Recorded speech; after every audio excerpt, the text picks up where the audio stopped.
Assalamualaikum warahmatullahi wabarakatuh. Apa kabar anak-anak semua? Alhamdulillah semua sehat ya. Dan jangan lupa kalian harus tetap semangat untuk belajar.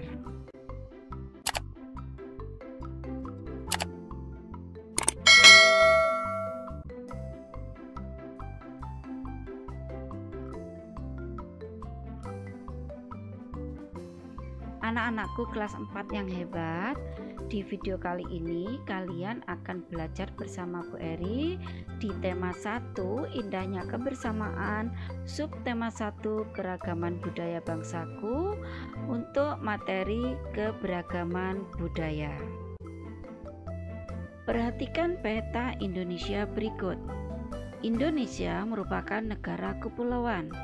Ada Pulau Sumatera, Kalimantan, Sulawesi, Papua, Jawa, dan masih banyak lainnya.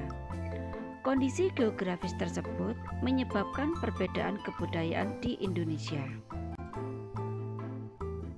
Keanekaragaman kebudayaan di Indonesia dapat dilihat dari adanya perbedaan suku bangsa, bahasa, agama, tarian daerah, rumah adat, alat musik daerah, dan adat istiadat. Pengikat dari segala keberagaman itu tadi adalah adanya sikap persatuan dan kesatuan. Artinya, dengan sikap persatuan dan kesatuan, setiap orang itu bisa bekerja sama dengan baik dengan orang-orang yang berbeda.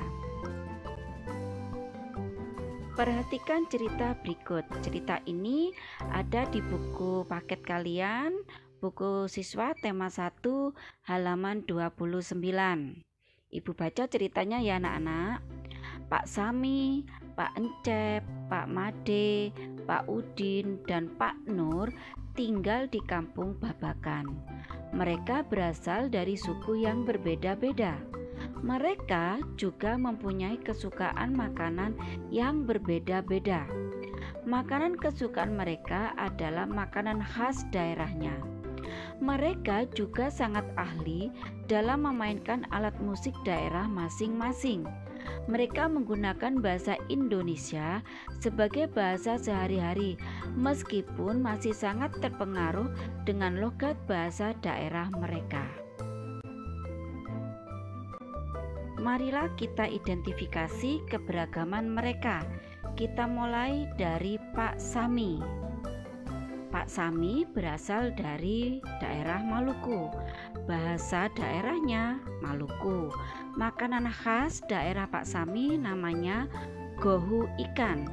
Alat musik tradisionalnya fu atau tahuri. Pakaian daerahnya namanya baju cele. Tarian adatnya bernama lenso dan cakalele. Kebiasaan masyarakat Maluku adalah kalwedo. Berikutnya adalah Pak Encep. Pak Encep berasal dari Jawa Barat. Bahasa daerahnya Sunda. Makanan khas Pak Encep adalah oncom. Alat musik daerahnya Pak Encep itu adalah angklung. Pakaian daerahnya Sukapura. Tarian adatnya tari jaipong. Kebiasaan masyarakat di daerahnya Pak Encep namanya serentaon. Kemudian Pak Made. Nah, Pak Made ini berasal dari Bali. Bahasa daerahnya bahasa Bali. Makanan khas daerah Bali adalah ayam betutu. Alat musiknya namanya pereret. Pakaian daerahnya payas agung. Tarian tradisional daerah Bali adalah legong dan kecak. Kebiasaannya adalah ngaben. Ngaben itu adalah prosesi pembakaran mayat. Berikutnya adalah Pak Udin. Pak Udin berasal dari DKI Jakarta. Bahasa daerahnya Betawi. Makanan khasnya kerak telur. Alat musiknya tehyan, pakaian daerahnya abang none, tarian adatnya ronggeng, kebiasaan masyarakat Betawi adalah palang pintu. Yang berikutnya yaitu Pak Nur. Pak Nur ini berasal dari Jawa Tengah. Bahasa daerahnya bahasa Jawa. Makanan khasnya namanya getuk, alat musik tradisionalnya gamelan, pakaian daerahnya namanya kebaya, tarian tradisionalnya adalah bambangan dan cakil. Kebiasaan masyarakat Pak Nur di Jawa Tengah yaitu mitoni. Nah, anak-anak, itulah tadi hasil identifikasi keberagaman yang ada di daerah Pak Sami, Pak Udin, Pak Nur, Pak Made, dan juga Pak Encep. Mereka itu semua adalah contoh keberagaman masyarakat Indonesia. Meskipun mereka berasal dari suku yang berbeda-beda, mereka tetap hidup berdampingan dengan baik. Mengapa? Karena keberagaman di Indonesia terikat oleh adanya rasa atau sikap persatuan dan kesatuan. Ingin tahu cerita berikutnya tentang mereka, Pak Sami, Pak Udin, Pak Made, Pak Encep, dan Pak Nur? Baik, buka kembali buku paket kalian, tema 1, halaman 29. Simak baik-baik ya. Judul ceritanya adalah Siap Menghadapi Musim Hujan. Musim hujan hampir tiba. Warga desa Kampung Babakan berdiskusi untuk melakukan kerja bakti. Mereka berencana membersihkan selokan. Mereka sepakat ketika selokan bersih, warga tidak akan kebanjiran. Pagi itu, semua warga terlihat sangat bersemangat membersihkan selokan. Pak Sami dan Pak Udin sibuk mengambil sampah yang ada di dalam selokan. Pak Made dan Pak Udin memastikan saluran selokan lancar. Pak Nur mengambil sampah-sampah dan meletakkannya di gerobak sampah. Setelah acara kerja bakti selesai, warga berkumpul untuk menikmati teh hangat dan pisang goreng. Makanan tersebut dimasak oleh warga ibu-ibu. Mereka senang karena selokan desa sudah bersih. Kini mereka siap menghadapi musim hujan. Nah, sekarang marilah menjawab pertanyaan-pertanyaan berikut berdasarkan cerita tersebut. Pertanyaan ini ada di buku paket kalian, tema 1, halaman 30. Yang pertama, apa yang dilakukan warga desa Kampung Babakan? Oke, jawabannya, yang dilakukan warga desa Kampung Babakan adalah kerja bakti membersihkan lingkungan. Pertanyaan kedua, mengapa mereka melakukan kerja bakti? Jawabannya, karena lingkungan kampung mereka kotor. Pertanyaan ketiga, apakah warga desa mempunyai sikap mengutamakan persatuan dan kesatuan? Jelaskan. Jawabannya iya. Alasannya, karena dengan gotong royong dan kerjasama maka pekerjaan menjadi lebih mudah, lebih ringan, dan lebih cepat selesai. Adanya gotong royong dan kerjasama merupakan pencerminan sikap persatuan dan kesatuan. Soal nomor 4. Apa manfaat sikap mengutamakan persatuan dan kesatuan bagi warga Kampung Babakan? Manfaatnya adalah untuk mempererat tali persaudaraan sesama manusia di Kampung Babakan. Yang kedua, untuk meningkatkan solidaritas atau rasa peduli antar sesama. Pertanyaan nomor 5. Apa yang akan terjadi jika warga tidak mempunyai sikap mengutamakan persatuan dan kesatuan? Jawabannya, jelas akan terjadi perselisihan. Gotong royong dan kerjasama tidak akan tercapai dan hidup tidak akan tentram. Kita sebagai warga negara Indonesia yang hidup penuh dengan keberagaman tetapi tetap dalam naungan Negara Kesatuan Republik Indonesia atau NKRI. Di dalam keluarga juga ada perbedaan, hampir setiap anggotanya berbeda. Di sekolah pun kamu juga mempunyai teman-teman yang berbeda. Di masyarakat apalagi kamu juga mempunyai tetangga yang berbeda-beda. Jadi, keberagaman perbedaan itu ada di mana-mana, baik di dalam keluarga, sekolah maupun masyarakat. Nah, perbedaan yang ada di keluarga, sekolah, dan masyarakat akan menjadi indah apabila dilandasi oleh adanya rasa atau sikap persatuan dan kesatuan. Apa sebenarnya makna persatuan dan kesatuan? Untuk menjawabnya, coba kalian lakukan kegiatan berikut di rumah. Yang pertama, ambillah sebuah sapu lidi. Cabut sebatang lidi dari sapu tersebut. Gunakan sapu dan sebatang lidi tersebut untuk menyapu. Jadi artinya begini, kalian ambil satu batang lidi lalu kalian gunakan untuk menyapu. Apakah sampahnya bisa kesapu? Yang kedua, ambillah seikat sapu lidi tadi yang terdiri dari beberapa batang lidi lalu gunakan untuk menyapu. Apakah sampahnya akan tersapu? Nah, lakukan di rumah ya anak-anak. Kemudian apa kesimpulanmu? Oke, Ibu bantu menyimpulkan ya anak-anak. Nanti kalian di rumah tinggal membuktikan apa benar kesimpulan yang kita bahas di video ini. Yang pertama, sapu bisa digunakan untuk membersihkan, sedangkan sebatang lidi tidak bisa digunakan untuk menyapu. Apabila kita tidak bersatu atau tercerai-berai seperti halnya sebatang lidi tadi, maka akan kesulitan dalam melakukan suatu pekerjaan.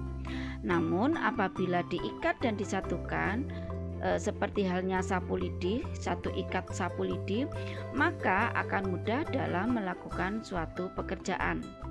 Intinya, dengan sikap bersatu dan bekerja sama dapat memudahkan dan mempercepat pekerjaan.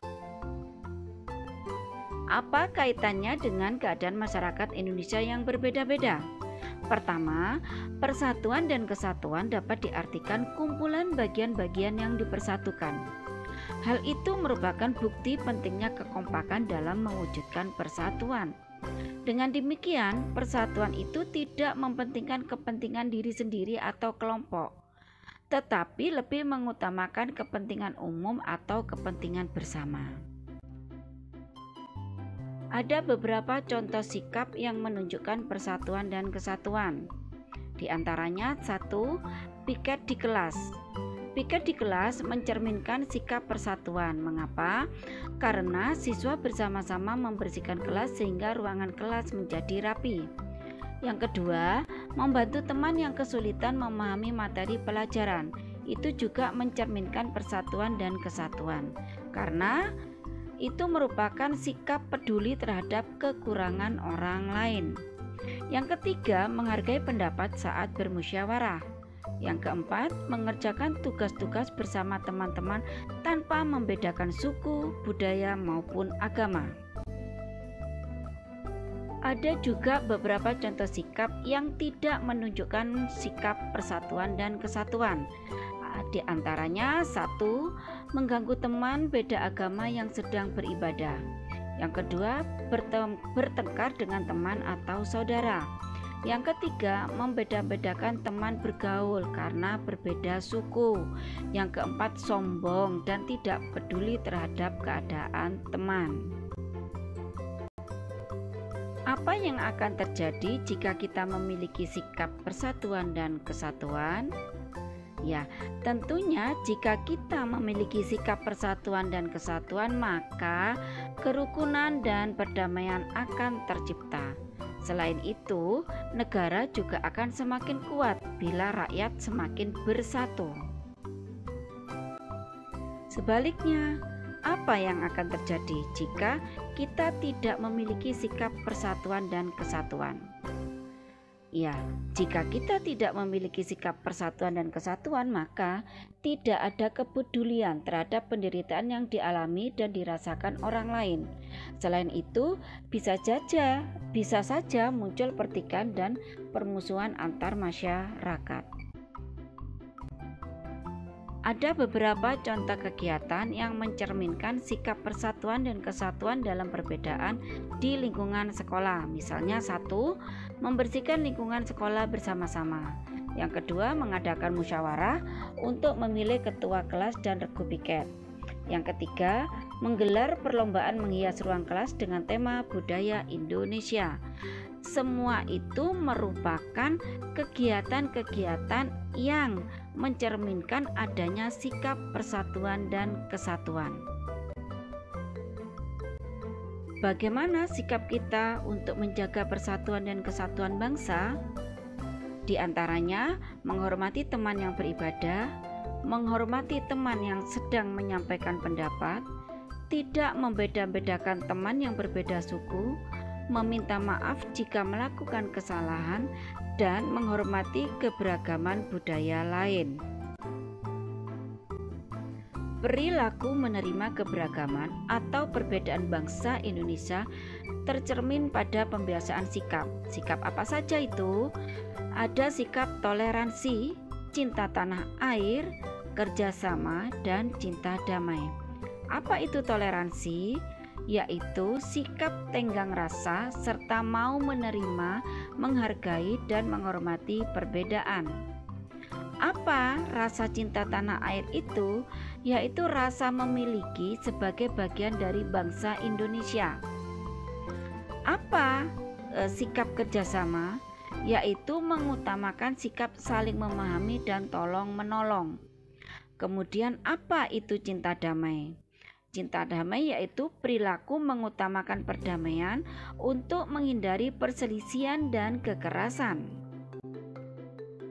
Bangsa Indonesia memiliki beberapa alat pemersatu bangsa, di antaranya satu, dasar negara Indonesia yaitu Pancasila. Yang kedua, lambang negara yaitu Garuda Pancasila. Yang ketiga, bendera kebangsaan Indonesia yaitu bendera merah putih. Yang keempat, bahasa nasional dan bahasa persatuan yaitu bahasa Indonesia. Kemudian yang kelima, lagu kebangsaan Indonesia yaitu Indonesia Raya. Yang keenam yaitu semboyan bangsa Indonesia yaitu Bhinneka Tunggal Ika, yang artinya walaupun berbeda-beda tetap satu jua, yaitu bangsa Indonesia. Alhamdulillah, semoga ilmu yang kalian dapat manfaat dan barokah. Selamat belajar, sampai ketemu dengan Bu Eri di video berikutnya. Assalamualaikum warahmatullahi wabarakatuh.